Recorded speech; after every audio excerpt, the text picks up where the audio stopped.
क्या आप भी उन एवरेज इंडियन में से हो जिन्होंने अपनी ज़िंदगी के 15 से 8 साल पढ़ाई में लगा दिए, बट उन्हें अभी तक ये नहीं पता कि दुनिया में पैसे कैसे कमाएं और अभी अनएम्प्लॉयड हैं? क्या इसमें हमारे स्कूल की गलती है या सिस्टम की गलती है, या हमारा यूथ डम है, उसके पास कोई स्किल ही नहीं है? इसकी बात तो हर कोई करता है, बट इसकी बात कोई नहीं करता, वो है हमारे यूथ की मैंटेलिटी, है ना। इसकी बात तो हर कोई करता है कि हमारा एजुकेशन सिस्टम ओवरडेटेड है या हमारे सिस्टम में ही खराबी है, बट जो उससे भी मेन कारण है और उसकी बात कोई नहीं करता, वो है हमारे यूथ का माइंडसेट। सो बने रहेंगे एंड तक, जिससे आपको पता तो चले कि माइंडसेट कहाँ ख़राब है हमारा। सो हमारे यूथ का माइंडसेट कहाँ ख़राब है, मैं आपको बताने की कोशिश करता हूँ। बट इसे समझने से पहले आप हमारे दिमाग की साइकोलॉजी समझ लीजिए ना, फिर आपको थोड़ा समझने में आसानी होगी। क्या होता है, अगर कोई बात ना बचपन से हमारे दिमाग में डाली गई है ना, तो उसे चेंज करना बहुत मुश्किल होता है, क्योंकि वो हमारे दिमाग के अंदर से हार्डवायर हो जाती है कि उसे हमारे दिमाग से निकालना थोड़ा मुश्किल होता है ना। जब हम बचपन में थे, स्कूल ने, है ना, ये सिस्टम ने और इवन फैमिली ने हमारे दिमाग के अंदर बस यही चीज़ डाली है, बेटा और ज़िंदगी में एक बार मेहनत कर लो, उसके बाद तुम्हारी पूरी ज़िंदगी चिल है, फिर तुम पूरी ज़िंदगी ऐश करना, बस ज़िंदगी में तुम बस एक बार मेहनत करो। और हम बस यही माइंडसेट लेके चले जा रहे हैं। और ना हमारे यूथ का ना फिक्स माइंडसेट है, इट्स नॉट फ्लेक्सिबल। हमारे यूथ का बहुत फिक्स माइंडसेट है, वो कभी उस माइंडसेट को चेंज ही नहीं करना चाहता। कोई बात उसके दिमाग के अंदर डाल दी, बस वो पूरी ज़िंदगी उसको अंधे होकर फॉलो करता जाता है। और वो बात क्या है, ज़िंदगी में बस एक बार मेहनत करनी है, उसके बाद पूरी ज़िंदगी को ऐश करना है। बस यही माइंडसेट खराब है। और मैं आपको एक सही बात बताऊं, हम ना थक चुके हैं। हम बचपन से मेहनत करने लगे थे, क्योंकि बचपन से हमारे दिमाग में ये डाला था कि ज़िंदगी में बस एक बार मेहनत करो, उसके बाद पूरी ज़िंदगी सेट है। और हम बचपन से लेके अभी तक बस मेहनत करे जा रहे हैं और अपने आप को बस घिसे जा रहे हैं। और ना इससे बाहर निकलने का हमारी जो मेजॉरिटी ऑफ यूथ है, उसको कोई साधन नहीं मिल रहा है। और जो हमारा मेजॉरिटी ऑफ इंडियन यूथ है, वो चाहता है ऐसे कैसे भी करके बाहर निकले, और उनको बस एक ही चीज़ दिख रही है, वो है गवर्नमेंट जॉब या स्टेबल जॉब्स। और हाँ, इन्हें एक्सप्लेन करने से पहले मैं आपको ये बता दूं कि इन जॉब्स को ना मैं गलत बोलूँगा ना मैं सही बोलूँगा, बट इनके पीछे हमारे माइंडसेट या मेंटालिटी हमारे यूथ की कहाँ ख़राब है, मैं आपको वो बताने की कोशिश करूँगा। और एंड में आप खुद ही डिसाइड कर लेना कि आपको ये करनी है कि नहीं करनी है। तो स्पेशली इंडिया में ना गवर्नमेंट जॉब को लेके बहुत ही अलग टाइप का क्रेज़ है। आपको पता है तो है गवर्नमेंट जॉब में क्या है नहीं। जॉब को नहीं पता, वो सुनो, मैं आपको थोड़ी मेंटालिटी समझाता हूँ कि क्या है। देखिए, हमारे दिमाग की ना एक हैबिट होती है, हमारा दिमाग हमेशा बेयर चार्ट को फॉलो करता है। हम कभी भी ऐसे मतलब कि अपना दिमाग नहीं लगाना चाहते कि हमने क्या करना है ज़िंदगी में। जो हमारे सराउंडिंग के लोग आगे पीछे वाले जो चीज़ कर रहे होंगे ना, हम ऑटोमेटिकली उसी तरह सोचने लग पड़ेंगे, क्योंकि हमें ऐसा लगेगा कि अगर मेजॉरिटी या जो लोग कोई चीज़ को फॉलो कर रहे हैं तो वो चीज़ सही होगी। तो ऑटोमेटिकली हमारा दिमाग उस आइडियोलॉजी को फॉलो करने लग पड़ेगा कि जिस इन्वायरमेंट में हम अभी रह रहे हैं। अगर हमारे सराउंडिंग के लोग बस एक ही आइडियोलॉजी को फॉलो कर रहे हैं, जैसे हमारे स्कूल ने हमें बताया कि हमारे फैमिली ने, हमारे दोस्त भी ने हमें बताया कि करनी है तो बस गवर्नमेंट जॉब ठीक होती है और उसके बिना कोई भी जॉब ठीक नहीं होती है। सो हम बस उसके पीछे लग जाएंगे अपना बिना दिमाग लगाए, बिना कुछ सोचे, क्योंकि ऐसे मैंने आपको पहले बताया, सिस्टम ने हमारा दिमाग बल्कि फिक्स कर दिया है। हमने अपना दिमाग लगाना ही बंद कर दिया है, हम अपना दिमाग कहीं लगाते ही नहीं हैं। और जब हमें एक आइडियोलॉजी मिल गई, बस हम उसको अंधे धुन होकर फॉलो करे जा रहे हैं। बस यही मेंटालिटी ख़राब है। ऐसे गवर्नमेंट जॉब में कुछ गलत नहीं है, क्योंकि दिमाग की एक सेम आइडियोलॉजी को फॉलो करना है और जो मेजॉरिटी को फॉलो कर रहे हैं, ये हमारी एवोल्यूशन हैबिट है। ये ऐसे कोई गलत नहीं है, बस हम इस हैबिट को बस गलत जगह लगा रहे हैं। क्योंकि चक्कर पता क्या है, क्योंकि गवर्नमेंट जॉब में सीट तो लिमिटेड होती है ना। अगर हम सभी एक मेंटालिटी को फॉलो करें हैं तो उधर कंपटीशन तो ऑटोमेटिकली बढ़ता है, तो उसमें हमारी गलती नहीं है। बस हमारा माइंडसेट इस तरह पे, इस जगह पे गलत है। हमारे दिमाग में बस ये कहा गया है कि बस क्वेश्चन मत करो, जो कहा गया है बस वही करो, अपना ज़्यादा दिमाग मत लगाओ। जो तुम्हारे दिमाग के अंदर बचपन से फीड किया गया है, बस उसी को फॉलो करो और एक रैट रेस के अंदर फंसे रहो। देखिए, जो हमारा यूथ है ना, उसका जो 20s का टाइम होता है ना, वो प्राइम टाइम होता है। उसके अंदर ही बहुत सारी एनर्जी होती है, क्यूरियोसिटी होती है आगे पीछे दुनिया को जानने की, और कौन कौन सी अपॉर्चुनिटी उसके आगे पीछे है उसको जानने की। बट क्या हो चुका है, जो हमारा मेजॉरिटी ऑफ यूथ है, मैं मेजॉरिटी की बात कर रहा हूँ, क्या पता हम इनमें से नहीं हो, बट मैं ऐसे मेजॉरिटी की बात कर रहा हूँ। सो क्या होता है, जब मेजॉरिटी ऑफ यूथ बस एक ही फील्ड में लगा हुआ है और वो दूसरी अपॉर्चुनिटी को एक्सप्लोर नहीं कर रहा, तो उधर अभी बहुत सारी स्पेस बची हुई है। और जो बंदा पहले ही उधर बैठा हुआ है, बड़े बड़े बिजनेसमैन, उनकी उधर मोनोपोली चल रही है और वो नहीं चाहते कि हम उधर घुसें। वो चाहते ही हैं बस हम इसमें लगे रहें, बस हम एक रैट रेस में लगे रहें और हमें आगे पीछे की अपॉर्चुनिटी का पता ना लगे और जो वो इतनी स्पेस घेर के बैठे हुए हैं वो उसी में इंजॉय करते रहें, है ना। हम चाहते ही नहीं है कि हम अपना दिमाग खोलें और हम आउट ऑफ द बॉक्स जाके सोचें। और ना हमारे फिक्स माइंडसेट के पीछे और इस रैट रेस के पीछे भागने का ना हमारे दिमाग का ना एक और कारण है। देखो पहले मैं समझाता हूँ इसकी साइकोलॉजी क्या है। क्या होता है, अगर कोई पर्सन हमसे बड़ा है ना, उसको हम बहुत मानते हैं, उसके लिए हमारे अंदर रिस्पेक्ट होती है। तो अगर वो बंदा कोई बात हमें बोल देना, अगर वो बात झूठी है, अगर वो बात गलत भी है, तो हम बिना सोचे समझे आंखें बंद करके उस पर हम विश्वास कर लेते हैं। क्या है ना, मैं फिर से समझाता हूँ। अगर कोई पर्सन हमारे दिमाग में बहुत बड़ा है, हम उसको रिस्पेक्ट देते हैं, सोसाइटी में उसकी रिस्पेक्ट है, और अगर वो इंसान हमें कोई चीज़ करने को बोल देना, वो चीज़ गलत भी हो, तब भी हम बिना सोचे समझे अपनी आंखें बंद करके वो चीज़ बिना सोचे समझे करने लग पड़ते हैं। इतना समझ आ गया। अब देखो क्या होता है। जैसे आपको ही पता है, गवर्नमेंट जॉब या कोई स्टेबल जॉब निकालने जाओगे, है ना, जिसके अंदर स्टेबिलिटी है, उसके अंदर आपको ही पता है कि सिर्फ 1% बंदे ही सिलेक्ट होते हैं, बाकी 99% नहीं होते। इतना आपको पता है, मुझे बताने की ज़रूरत नहीं है ना। सो क्या होगा अगर कोई पर्सन है वो एक बार फेल हो गया। सो जहाँ एंट्री होती है कोचिंग इंडस्ट्री की। उसके अंदर जो टीचर होते हैं ना, इवन कि हमारी सोसाइटी ने, हमारी फैमिली ने टीचर को ना भगवान का दर्जा दिया है। नो डाउट टीचर भगवान होते हैं, बट माय फ्रेंड, ये कोई सतयुग नहीं है, ये कलयुग है। They are not teachers, they are businessman majority, है ना। क्योंकि एजुकेशन आज के ज़माने में बिजनेस बन चुका है, क्योंकि वो चाहते ही हैं हम उनके पास बार बार आएँ, है ना। अगर तुम्हारा एक बार नहीं निकला कोई बात नहीं, दूसरी बार करो, दूसरी बार नहीं निकला तीसरी बार करो। अरे उसको सीधे बोलो ना, तेरे अंदर पोटेंशियल नहीं है, तू पेपर नहीं निकाल सकता। उसको बार बार यही बोलेंगे, तू मेहनत करते जा, कभी ना कभी तो फोड़ेगा, तू मेहनत करते जा।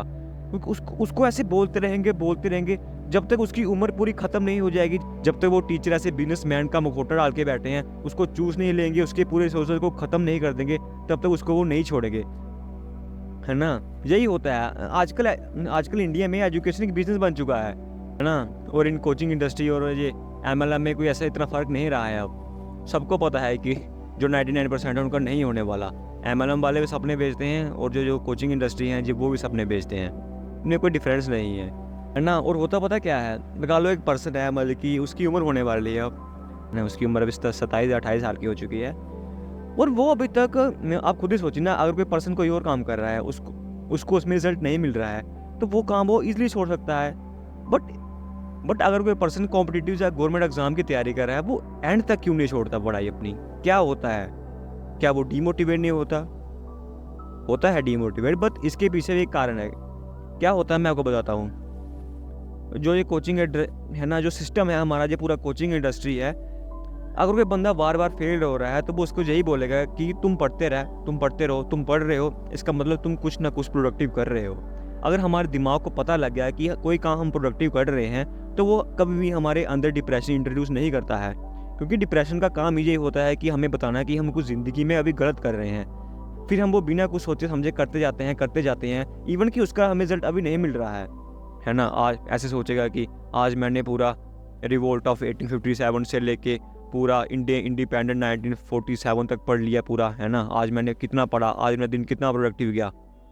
भाई कुछ भी नहीं पढ़ा तुमने अपने सारे रिसोर्सेस, अपने टाइम, अपनी एनर्जी पूरा तुम वेस्ट कर रहे हो, है ना। क्योंकि कंपटीशन इतना है ना, हमें उनके साथ कैचअप करने के लिए हमें अपने रिसोर्सेज, अपनी एनर्जी, सब कुछ लगाना पड़ेगा अगर हमने उसके साथ कैचअप करना है। और जैसे कोई हेल्दी कंपटीशन नहीं है, ये एक अननेसेसरी कंपटीशन है।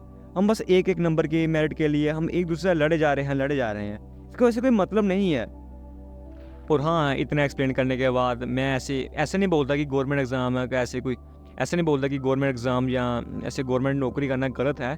किसी का जेन्युइनली अंदर से इंटरेस्ट होता है कुछ किसी फील्ड में अच्छा करने का या कुछ करने का, है ना, उसका जेन्युइनली अंदर से इंटरेस्ट होता है।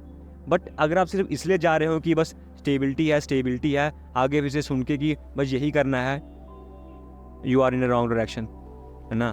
आपको पता नहीं कि कंपटीशन किस लेवल पे है।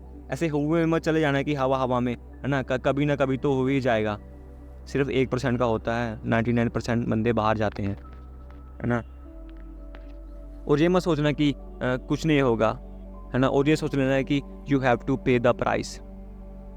वो पैसे नहीं है, आपकी एनर्जी नहीं है, आपकी वेल्थ नहीं है, उसका प्राइस पता क्या है? Your time. आपका जो 20s या आपका जो प्राइम टाइम था ना, आप वो गवा दोगे अपनी ज़िंदगी का। जिस टाइम पे आप कुछ अपना ग्रो कर सकते थे, कुछ कर सकते थे अपनी ज़िंदगी में प्रोडक्टिव वाला, वो आपने नहीं किया। आप अपने 7-8 साल इस एग्ज़ाम में लगा दोगे अगर आप बस ऐसे चले गए। मुझे ये नहीं बोलता कि आप ऐसे गवर्नमेंट एग्ज़ाम क्रैक ही नहीं कर पाओगे, नहीं, आप कर पाओगे, इसमें कोई इतनी बड़ी बात नहीं है गवर्नमेंट एग्ज़ाम क्रैक करना।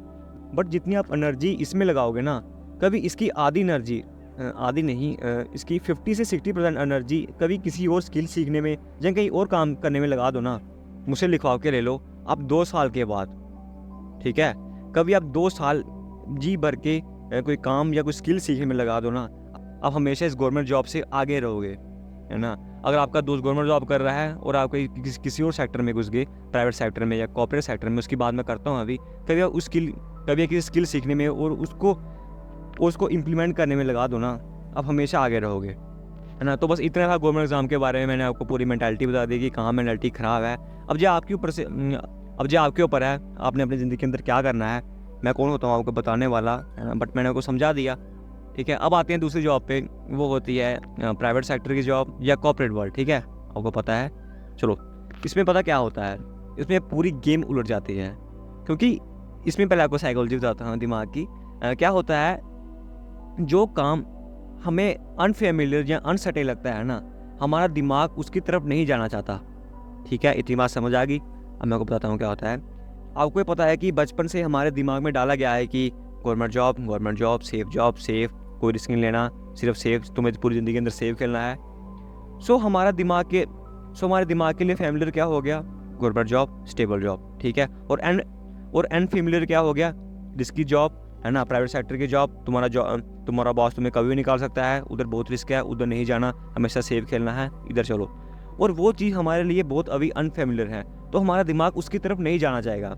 यही कारण है क्योंकि जो हमारा मेजॉरिटी ऑफ जो इंडियन यूथ है ना, वो सारा भी गवर्नमेंट जॉब के पीछे लगा हुआ है। और जो प्राइवेट सेक्टर के अंदर जो भी कंपटीशन है वो बहुत कम है as compare to government job के अंदर। मुझे नहीं बोल रहा हूँ कि कंपटीशन प्राइवेट सेक्टर में आई नहीं है, ऐसे घुस जाओगे, नहीं, उधर भी कंपटीशन है, बट इतने लेवल का नहीं है। जैसे मैंने को पहले बताया, अगर आप जितनी मेहनत आप गवर्नमेंट एग्ज़ाम या कॉम्पिटिटिव एग्ज़ाम में लगा रहे हो ना, कभी उसकी आध से ज़्यादा मेहनत आप किसी स्किल सीखने में लगा दो ना, 1-2 साल कभी जी भर के स्किल सीखने में लगा दो ना, आप हमेशा आगे रहोगे। क्योंकि हमें बचपन से ऐसा कहा गया है कि ज़िंदगी में बस एक बार मेहनत करनी है, उसके बाद कुछ भी नहीं करना।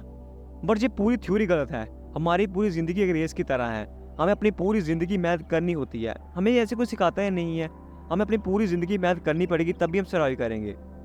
बस स्टेबिलिटी के पीछे मत दौड़ो।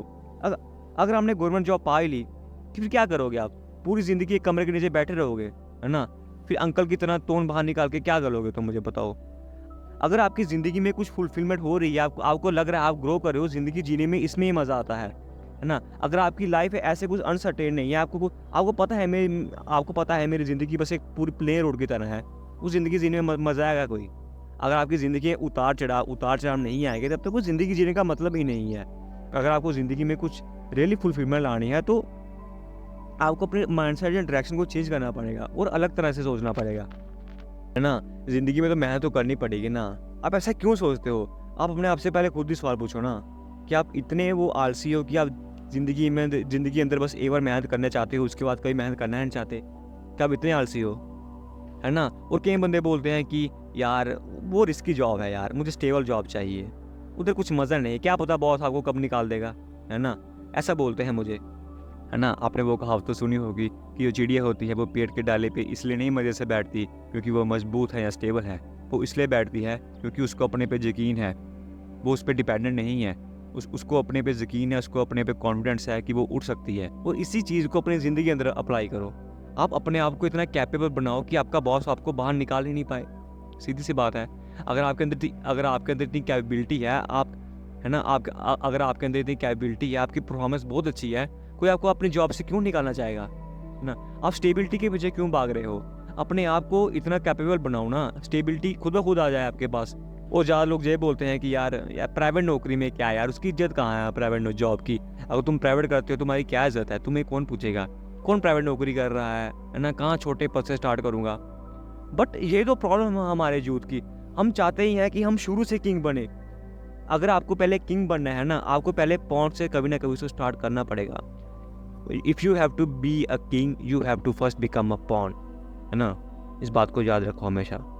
सो पहले बड़ा बनना छोड़ो ना, पहले वर्क फोर्स के अंदर घुसना स्टार्ट करो, काम सीखो तो कोई, है ना? पहले वर्क फोर्स में आओ तो सही, पैसे कमाना स्टार्ट तो करो। अगर आपको एक बार पैसे कमाने का पता चल गया ना, तो आप इजीली ग्रो कर पाओगे, क्योंकि आपको अपने आप पे विश्वास करना पड़ेगा कि मैं छोटे से स्टार्ट करके बड़े तक पहुंच सकता हूं अगर मैं मेहनत करूं। प्राइवेट जॉब में, प्राइवेट सेक्टर में यही होता है। उधर ये नहीं डिपेंड करता है कि आपके पास कौन सी डिग्री है कि क्या क्या है, कुछ नहीं। उधर उधर ये डिपेंड करता है कि आपकी प्रॉब्लम्स क्या है। आप छोटे लेवल से ऊपर लेवल तक ईजिली पहुंच पाओगे और फास्ट स्पीड तक, अगर आप मेहनत कंटिन्यूसली करते जाओ। ये मत सोचो कि यार उधर पर छोटा होगा, मुझे किसी के अंडर काम करना पड़ेगा। नहीं, ऐसा नहीं है ना? उधर पे कम होगी, मुझे तनख्वाह कम मिलेगी, ये वो, है ना? मैं बोलता हूँ पहले एक बार आप वर्क फोर्स में आओ तो सही, काम करना सीखो तो सही। घर में बैठे बैठे आप कुछ नहीं सीखोगे। अगर एक बार आपको काम करना या पैसे कमाने का चस्का लग गया ना, आप इजीली ग्रो कर लोगे। मुझे पता है सबसे बड़ा नशा पैसे का होता है ज़िंदगी में, बंदा हमेशा दौड़ते रहता है। तो मैं यही बोल रहा हूँ, एक बार पैसे कमाने की फील्ड के अंदर उतरो तो सही, आपको पता लगे कि दुनिया में चल क्या रहा है। क्योंकि घर में बैठ के बस ये पूरे दिन 8-8 घंटे पढ़ने से कुछ भी नहीं होने वाला, अनलेस अनटिल आपका कुछ ऐसे बड़ा गोल नहीं है। बट ऐसे हुए में मत जाओ, बस मैं यही बोल रहा हूँ। एक बार घर से बाहर आओ और दुनिया में पैर रखो और सीखो कि दुनिया चल कैसे रही है, कि दुनिया में आगे पीछे हो क्या रहा है। घर बैठे बैठे कभी कुछ नहीं होने वाला।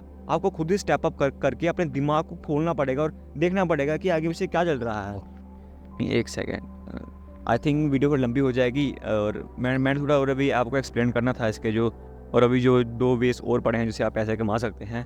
बट क्या करें, वीडियो लंबी हो जाएगी तो, और ना मुझे पता है कि वीडियो थोड़ी लेट आ रही है, क्या करूँ।